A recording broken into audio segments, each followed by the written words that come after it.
साथियों नमस्कार, स्वागत है आपका आज के सेशन में। आज के सेशन में अपने कुछ महत्वपूर्ण जानकारी आपसे साझा करने जा रहे हैं जो राजस्थान पुलिस के रिजल्ट से संबंधित रहेगा। देखिए, जैसा कि आप जानते हैं अभी राजस्थान पुलिस का रिजल्ट आया है, जो उस रिजल्ट से संबंधित कुछ सवाल जो हैं वो अभ्यर्थियों के हमारे पास आ रहे हैं फ़ोन और मैसेज के द्वारा। तो उन 2-3 सवालों के आज आंसर लेके आए हैं आपके सामने। इसमें से सबसे पहले तो ये प्रश्न रहता है कि सर जो रिजल्ट आ रहा है राजस्थान पुलिस का, उसमें कुछ जिलों का रिजल्ट तो आ चुका है और कुछ जिले हैं उनका रिजल्ट अभी तक नहीं आया। तो साथी पूछ रहे हैं कि सर कब तक रिजल्ट आने की संभावना है। तो इसमें साथी क्या रहता है कि संभाग के अकॉर्डिंग संभाग वाइज जो है वो राजस्थान पुलिस रिजल्ट जारी कर रहा है।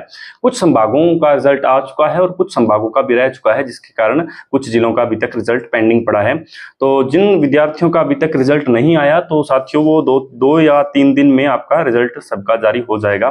तो एक तो ये सवाल था कि सर सभी का रिजल्ट अभी तक नहीं आया तो कब तक आने की संभावना है। तो 2 या 3 दिन में लगभग सभी जिलों का रिजल्ट जारी कर दिया जाएगा।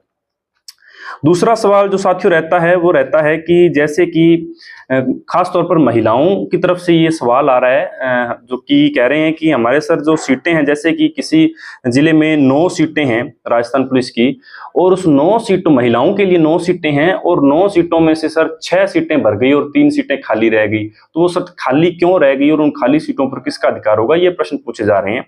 तो आपको बताना चाहते हैं कि ये जो खाली सीटें रह रही हैं ये एक रोस्टर प्रणाली है। यदि आप रोस्टर प्रणाली के बारे में नहीं जानते तो थोड़ा आपको बता देते हैं रोस्टर प्रणाली क्या होती है। रोस्टर प्रणाली के तहत ही ये जो सीटें हैं वो खाली रह रही हैं। इसमें क्या होता है साथियों, जैसा कि आप जानते हैं 4 कैटेगरी आपकी जो होती हैं, जनरल और ओबीसी और ईडब्ल्यूएस, इन 3 की अगर अपने बात कर लेते हैं तो आप सभी जानते हैं कि जनरल की जो कट ऑफ है, जो मेरिट है, वो सबसे ऊपर होती है, सबसे ज्यादा जाती है और ज्यादा जो संख्या होती है अभ्यर्थियों की वो भी जनरल के अंदर होती है और जनरल की कट ऑफ भी सबसे ज्यादा होती है। अगर परिस्थिति ये होती है कि जो ओबीसी की कैंडिडेट है या ईडब्ल्यूएस का कैंडिडेट है, उसके यदि नंबर जो है वो जनरल वाली कट ऑफ को पार कर जाते हैं तो उनको जो है वो ओबीसी और ईडब्ल्यूएस की कैटेगरी से निकालकर जनरल वाली कैटेगरी में डाल दिया जाता है। एग्जांपल के तौर पर मान लीजिए कहीं पर 9 सीटें हैं महिलाओं के लिए, ओबीसी की 9 सीटें हैं और यदि उन 9 सीटों में से 6 महिलाओं ने जो जनरल की कट ऑफ है उसको भी पार कर लिया तो उन 6 महिलाओं को फिर ओबीसी की कैटेगरी से निकालकर जनरल की कैटेगरी में शिफ्ट कर दिया जाएगा। तो ऐसी स्थिति में क्या होगा, जिन 6 महिलाओं ने जो जनरल की कट ऑफ को पार किया है उन 6 महिलाओं की सीट वहां पर खाली हो जाएगी, यानी कि ओबीसी के अंदर उनकी सीट खाली हो जाएगी। तो फिर सर उनकी सीट पर अधिकार किसका होगा? तो साथियों महिलाओं की सीट वो फुल हो चुकी है, ओबीसी में नहीं हुई तो जनरल में जाकर फुल हो चुकी है। तो ऐसा नहीं होगा कि ओबीसी की अन्य महिलाओं को उस पर अधिकार दिया जाएगा, ऐसा नहीं होगा। उस पर फिर पुरुषों का अधिकार होगा, क्योंकि महिलाओं की सीट तो पूरी हो चुकी है लेकिन वो सीट जनरल की कट ऑफ पार होने के कारण उसको ओबीसी से जनरल में कन्वर्ट कर दिया जाता है। तो ऐसे में क्या होता है, जनरल कैटेगरी वाले जो होते हैं उनको सबसे ज्यादा इसमें नुकसान होता है रोस्टर प्रणाली के अंदर, क्योंकि जो ओबीसी या ईडब्ल्यूएस के कैंडिडेट हैं, पढ़ने वाले कैंडिडेट होते हैं, वो यदि जनरल की कट ऑफ पार कर जाते हैं तो वो जनरल वाली कैटेगरी में आ जाते हैं, तो उनके लिए कंपटीशन टफ हो जाता है। और ईडब्ल्यूएस या ओबीसी की जो भी कैंडिडेट है जिसने जनरल की कट ऑफ पार की है, खासतौर पर महिलाएं, उनकी वो सीट वहां पर खाली दिखाई जाती है कि वो सीट खाली रह चुकी है। यानी कि 9, यदि एग्जाम्पल के तौर पर 9 सीटें हैं किसी स्थान पर महिलाओं की और उसमें से 6 महिलाओं ने जनरल की कट ऑफ पार कर ली तो वहां पर 6 सीटें खाली दिखाई जाएंगी, 3 ही भरी हुई सीटें दिखाई जाएंगी। तो इसमें कई अभ्यर्थी पूछ रहे थे कि जो 6 सीटें खाली हैं इन पर क्या वेटिंग लिस्ट वालों का अधिकार होगा या किस प्रकार होगा। तो ऐसा कुछ नहीं है साथियों, वो जो जनरल में सीटें जाकर फुल हो चुकी हैं तो वो सीटें जो है वो पुरुषों को दी जाएंगी। ये होती है रोस्टर प्रणाली। तो जो सीटें खाली शो हो रही हैं अलग अलग जिलों में तो वो ये रोस्टर प्रणाली के तहत हो रही हैं। इसमें फायदा होता है ईडब्ल्यूएस और ओबीसी के कैंडिडेट्स को और नुकसान जो होता है वो जनरल वालों को नुकसान होता है इसमें। तो एक ये प्रश्न था सर रोस्टर प्रणाली का और ये खाली सीटों वाला ये क्या मसला है, तो इसमें रोस्टर प्रणाली अपनाई गई है।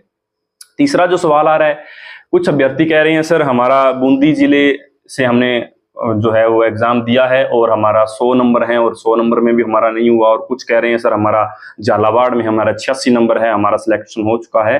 तो ये तो साधारण सी बात है, आप सब लोग जानते होंगे कि जब जिले वाइज अलग अलग सीटें बांटी जाती हैं तो जो कट ऑफ निकलती है, मेरिट निकलती है, वो भी जिले के अकॉर्डिंग ही निकलती है और अलग अलग जिलों की कट ऑफ अलग अलग निकाली जाती है।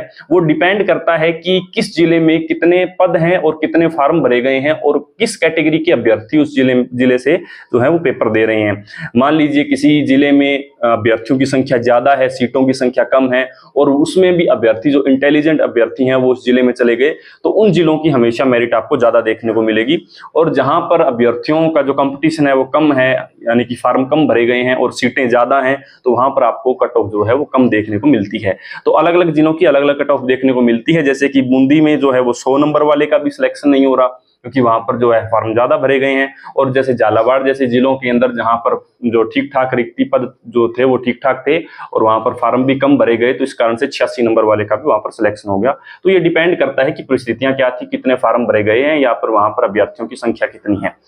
और उसके बाद जो हम नॉर्मल रेंज की बात करें कि जिनका रिजल्ट आ गया वो तो ठीक है, जिनका नहीं आया वो कह रहे हैं कि सर कितने नंबर तक हम मान सकते हैं, हम श्योर हों कि हमारा जो सिलेक्शन है वो हो सकता है।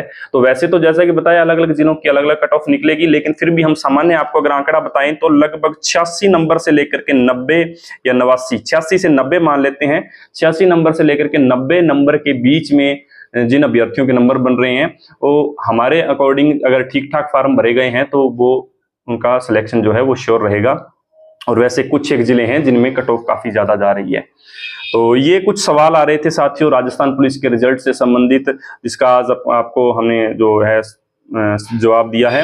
इसमें एक तो वो रोस्टर प्रणाली था, यानी कि जो कम जो सीटें हैं वो खाली दर्शाई जा रही हैं, वो क्या है, तो वो रोस्टर प्रणाली है। और एक जो रिजल्ट कुछ जिलों का पेंडिंग है, तो वो संभाग के अकॉर्डिंग रिजल्ट जारी हो रहे हैं, तो आपका 1 या 2 या 3 दिन में रिजल्ट सबका जारी हो जाएगा। और एक ये जो कट ऑफ का है, तो हर एक जिले वाइज अलग अलग कट ऑफ बन रही है। तो ये आज की वीडियो में आपको ये प्रमुख 3-4 सवाल आ रहे थे जिन पर आपसे आज हमने चर्चा कर ली। तो उम्मीद है आप सभी को हमारे द्वारा दी गई जानकारी लाभकारी साबित होगी और आपका साथ हमारे साथ यूं ही बना रहे। मिलते हैं अपने किसी नेक्स्ट वीडियो में, तब तक के लिए धन्यवाद।